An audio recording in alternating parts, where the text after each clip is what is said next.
antigos egípcios edificaram um dos grandes impérios históricos.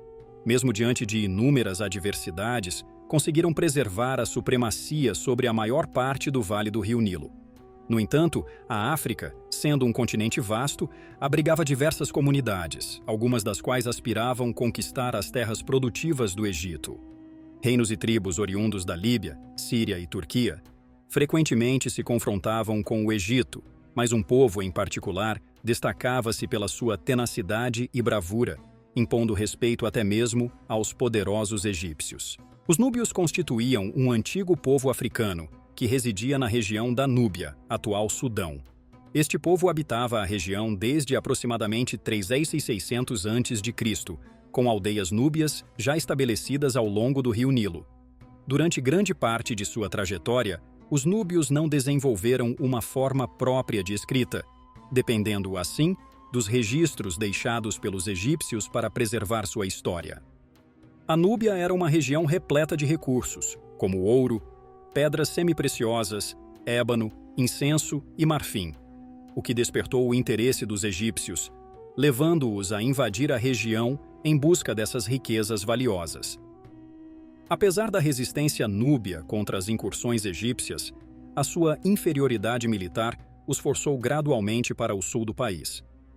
Em períodos de instabilidade no Egito, os núbios conseguiram se organizar, estabelecendo defesas eficazes. Durante o reinado do faraó Tutmés I, a Núbia tornou-se parte do Império Egípcio, mas essa dominação desmoronou rapidamente. Os núbios, então, se unificaram em um reino, fundando a cidade de Napata como sua sede.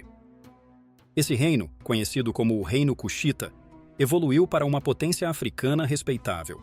O termo Cuxita derivou do nome dado pelos egípcios à Núbia, Cush. O fundador desse novo reino foi Alara, um líder tribal que ascendeu à posição de rei dos núbios.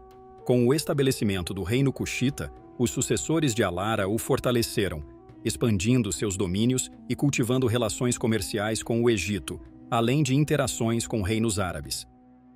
Com o passar do tempo e devido à instabilidade no Egito, os cuxitas conquistaram cidades egípcias, incluindo Tebas, sob o comando do rei Piye.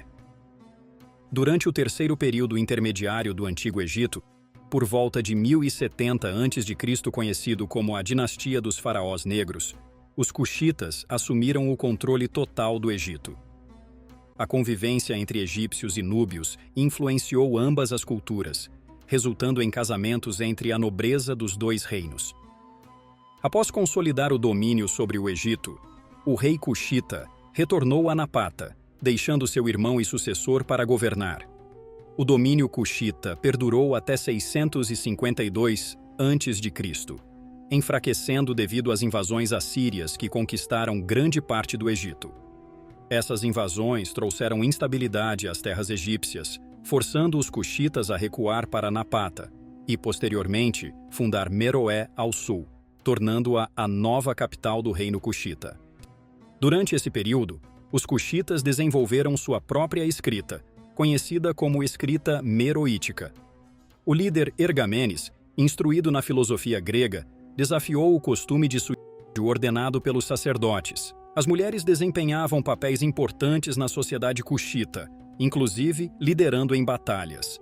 A mãe do rei, conhecida como Candace, atuava como conselheira tanto para o rei quanto para a rainha. A poderosa rainha Amani-Shaketo, durante o reinado de Roma sobre o Egito, recusou-se a pagar tributos e declarou guerra contra Roma. Os cuxitas saquearam cidades egípcias dominadas por Roma, incluindo Assuã, Fila e Elefantina. Após mais de 3 anos de combate, romanos e cuxitas assinaram um tratado de paz em 20 a.C., reconhecendo o reino de Kush como uma potência independente. O reino de Kush perdurou até 350 a.C., enfraquecendo devido à escassez de recursos. Foi eventualmente dominado pelo Império de Aksum, que se expandia a partir da Etiópia. Os cuxitas, guerreiros habilidosos e comerciantes astutos, demonstraram a força e perseverança do povo africano, capaz de resistir mesmo contra o poderoso Império Romano.